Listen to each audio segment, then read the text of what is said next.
Hi friends, ಹಳ್ಳಿ ಸೊಗಡು ಚಾನಲ್ಗೆ ಸ್ವಾಗತ. ನಾನು ಇವತ್ತು ನುಗ್ಗಿ ಸೊಪ್ಪಿನ ಉಳಿಸಪ್ಪು ಮಾಡ್ತಾಯಿದ್ದೀನಿ. ಇದು ನುಗ್ಗಿ ಸೊಪ್ಪು ತಿಂದರೆ ತುಂಬ ಆರೋಗ್ಯಕ್ಕೆ ಒಳ್ಳೆಯದು.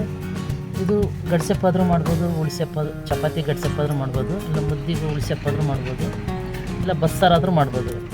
ಏನು ಮಾಡ್ಕೊಂಡು ತಿಂದ್ರೂ ಆರೋಗ್ಯಕ್ಕೆ ತುಂಬ ಒಳ್ಳೆಯದು. ಇದನ್ನು ನುಗ್ಗಿ ಸೊಪ್ಪು ತಿನ್ನೋದ್ರಿಂದ ಎಷ್ಟು ಬೆನಿಫಿಟ್ ಐತೆ ಅಂತ ಹೇಳಿ ತಿಂದು ನೋಡಿರಿ. ಎಲ್ಲ ಥರ ಕಾಯಿಲೆಗೂ ಒಳ್ಳೆಯದು. ಶುಗರ್ ಪೇಷಂಟಿಗಾಗಿರಲಿ, ಏನೋ ಇಟ್ಟಾರಲ್ಲ ಅಂಥವ್ರಿಗಾಗಿರಲಿ, ಎಲ್ಲ ಥರ ಕಾಯಿಲೆನೂ ಪರಿಹಾರ ಆಗ್ತವೆ. ತಿಂತಾ ಇರ್ಬೇಕು ಅವಾಗವಾಗ, ವಾರಕ್ಕೊಂದ್ಸರಿನಾದ್ರೂ. ಇದು ಅನಗೊನೆ ಸೊಪ್ಪು ಅಂತೇಳಿದ್ದು. ಇದನ್ನು ತಿಂದರೆ ಭಾಳ ಒಳ್ಳೆಯದು. ಇದು ಏನು ಗೊತ್ತಾ, ಕೆರೆಯಲ್ಲಿ ಬೆಳಿತೈತಿ. ಇದಕ್ಕೆ ಗೊಬ್ಬರ ಔಷಧಿ ಏನೂ ಹಾಕಲ್ಲ, ಆ ಥರ ಬೆಳೆದಿರುತ್ತೆ. ಆ ಥರ ಸೊಪ್ಪು ತಿಂದರೆ ತುಂಬ ಆರೋಗ್ಯಕ್ಕೆ ಒಳ್ಳೆಯದಿದ್ದೆಲ್ಲ. ಇದು ಮನೆ ಹತ್ರ ಬೆಳೆದಿರೋ ಸೊಪ್ಪು, ಇದು ಎಳರ್ಬೆ ಸೊಪ್ಪು ಅಂತೇಳಿ. ಅನಗೊನೆ ಸೊಪ್ಪು ಅಲ್ಲ, ಬಾಳೆ ಹೊಡ್ಕೋ ಸೊಪ್ಪಿದು. ಈ ಸೊಪ್ಪು ಗೊಬ್ಬರ ಏನೂ ಹಾಕಿರಲ್ಲ, ಹಂಗೆ ಬೆಳೆದಿರುತ್ತೆ. ಈ ಥರ ಸೊಪ್ಪು ತಿನ್ನೋದ್ರಿಂದ ಆರೋಗ್ಯಕ್ಕೆ ತುಂಬ ಒಳ್ಳೆಯದು. ನಾನಿವಾಗ ಇದನ್ನು ಉಳಿಸಕ್ಕೆ ಮಾಡೋಣ ಅಂಥೇಳಿ ನಮ್ಮ ಮನೆ ಹಿಂದೆಯೇ ಎಲ್ಲ ಕಿತ್ಕೊಂಡ್ಬಂದಿದ್ದೀನಿ. ಈ ಸೊಪ್ಪಿದು ಬೇಳೆ ಬೇಯಕ್ಕೆ ನೀರು ಹಾಕ್ತಾಯಿದ್ದೀನಿ.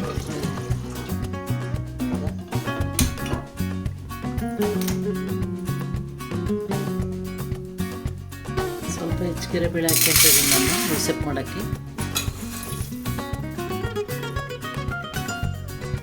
ಸ್ವಲ್ಪ ತೊಗರಿ ಬೇಳೆ ಹಾಕ್ತಾಯಿದ್ದೀನಿ.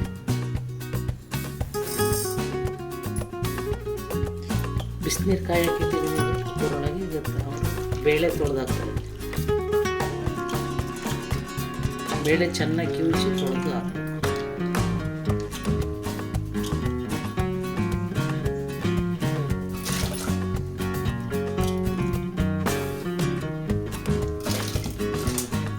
ಚೆನ್ನಾಗಿ ತೊಳಿಬೇಕು. ಮಣ್ಣು ಎತ್ತುತ್ತೆ. ಚೆನ್ನಾಗಿ ತೊಳಿಲಿಲ್ಲ ಅಂದರೆ ಸೊಪ್ಪೊಳಗೆ ಮಣ್ಣೆಲ್ಲ ಕರ ಅಂತ ಕ್ಲೀನಾಗಿ 2-3 ಸರಿ ತೊಳಿಬೇಕು.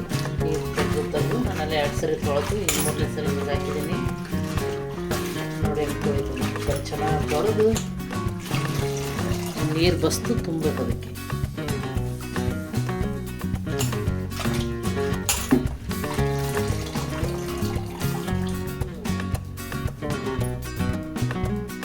ಬೆಳ್ಳುಳ್ಳಿ ನಾನು 4 ಪೀಸ್ ಬೆಳ್ಳುಳ್ಳಿ ಹಾಕ್ತಾಯಿದ್ದೀನಿ. ಒಂದೇ ಬೆಳ್ಳುಳ್ಳಿ ಬಿಡಿಸಿ ತೊಳೆದು ಹಾಕ್ತಿದ್ದೀನಿ.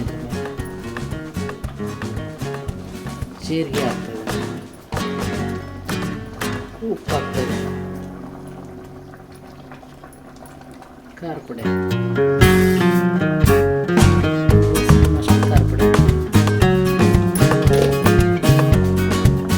ಇಷ್ಟು ಹಾಕಿ ಬಾಯಿ ಮುಚ್ಕೊಂಡು ನಿಜ ತೋರಿಸ್ಕೊಂಡ್ಬಿಟ್ಟು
ಈರುಳ್ಳಿ ಕಲರ್ ಬಂದದ್ದು ಸಾರು ಇಕ್ಕಿಟ್ಟಿರೋ ಸಾರನ್ನು ಒಗ್ಗರಣೆ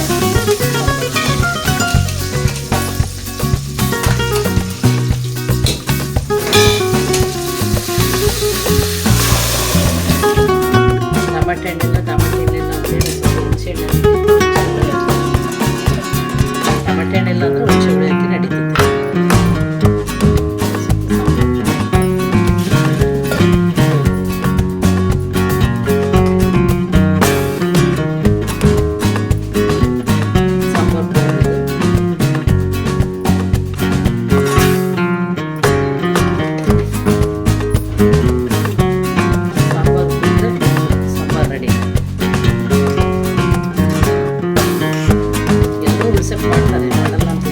ಮಾಡೋ ವಿಧಾನ ಬೇರೆ ಬೇರೆ ಇರುತ್ತೆ. ನಾನು ಮಾಡಿರೋ ರೆಸಿಪಿ ಈ ಥರ ಮಾಡಿದ್ದೀನಿ. ಈ ಥರ ಮಾಡ್ಕೊಂಡು ಊಟ ಮಾಡಿ ಕಮೆಂಟ್ ಒಳಗೆ ತಿಳಿಸಿ, ನೋಡೋಣ ಹೆಂಗೈತೆ ಅಂತೇಳಿ. ಸಾಂಬಾರು ರೆಡಿಯಾಗೈತೆ, ಉಳಿಸೊಪ್ಪು ಮುದ್ದೆ ಮಾಡೋಣ.